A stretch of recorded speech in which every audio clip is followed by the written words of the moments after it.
Welcome to this explainer. Today, we're diving straight into Walter Isaacson's definitive biography of a man whose lifelong rebellion against authority completely changed how we understand the universe. We're talking about Albert Einstein, of course.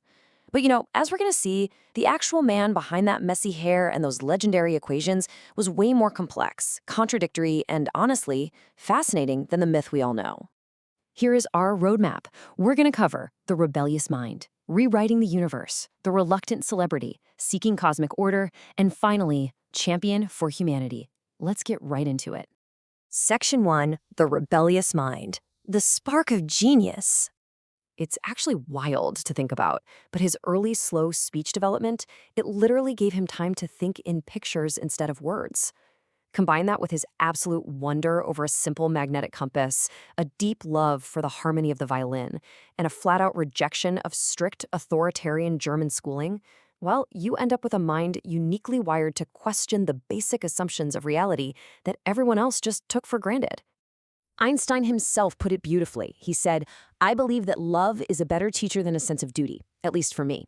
Right? He knew that to unlock the universe, you had to genuinely love the mystery of it, not just memorize a bunch of facts and blindly obey.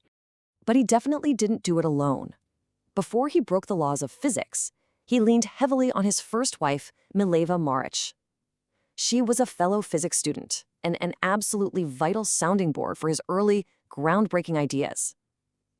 Later on, his second wife, Elsa, stepped in to provide the grounding, emotional support, and domestic stability he desperately needed to just focus entirely on his massive scientific pursuits.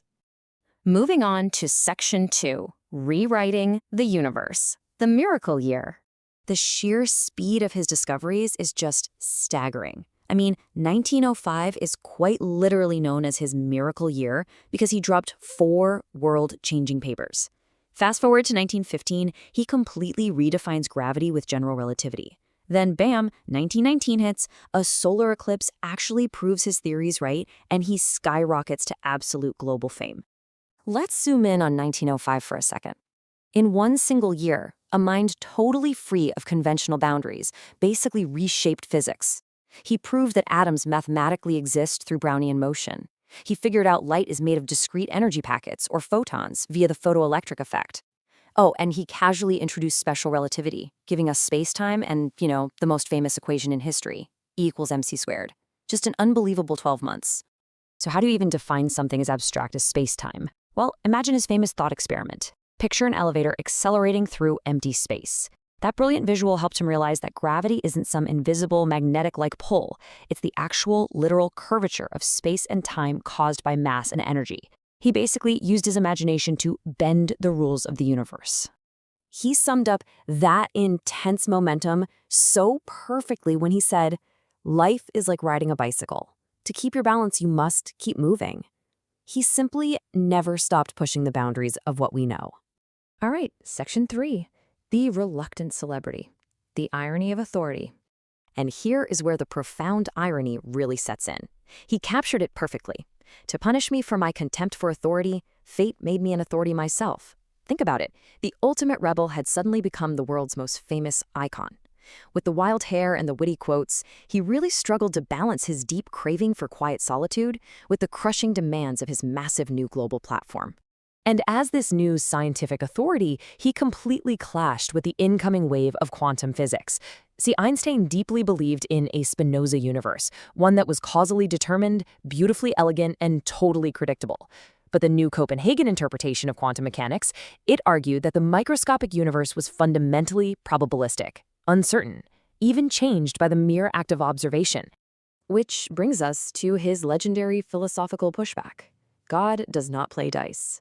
He stubbornly refused to accept that fundamental reality was left up to random chance. He simply could not stomach a universe without a deep, underlying order, ironically pushing back against the very quantum revolution he helped kickstart back in 1905.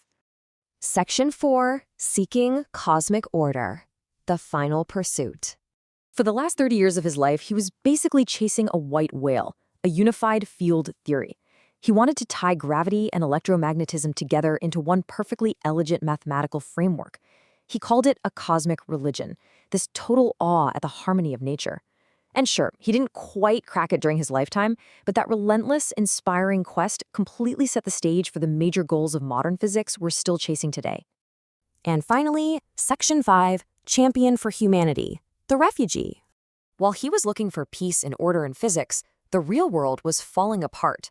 Fleeing Nazi Germany, he found a new home in America at Princeton, and his lifelong nonconformity, it evolved into this fierce defense of human rights. The source shows how he constantly spoke out, fighting against McCarthyism, championing civil liberties, and pushing hard for global pacifism. He even supported Zionism as a safe haven for persecuted Jews. He relentlessly used his massive platform to fight for social justice wherever he could. Because for him, as he famously said, imagination is more important than knowledge. He truly believed that dreaming up a better, more peaceful world was way more critical than just collecting facts. Facts just tell us what is, but imagination? That tells us what could be. And he kept that fierce, independent spirit right up to the very end. Facing his own mortality in 1955, he simply stated, "It is tasteless to prolong life artificially. I have done my share. It is time to go. I will do it elegantly." Just a beautifully quiet, dignified end to an absolute force of nature. Now, Einstein's incredible story may have ended, but our collective fascination with him definitely hasn't. Today, Walter Isaacson's biography is widely celebrated, racking up well over 100,000 ratings across platforms like Goodreads and Amazon. And it holds an incredibly solid 4.17 out of 5 rating. Why? Because it masterfully takes these totally mind-bending physics theories and makes them accessible, all while never shying away from his personal flaws, his relationships, and his immense moral courage. So let's wrap this up. Einstein's greatest tool wasn't some fancy laboratory, it was his mind's eye. His willingness to daydream, to rebel against the so-called rules, and to imagine the absolutely impossible. Which leaves us with this final, provocative thought for you to chew on today. How will you challenge the status quo, and how will you use your imagination to question the universe?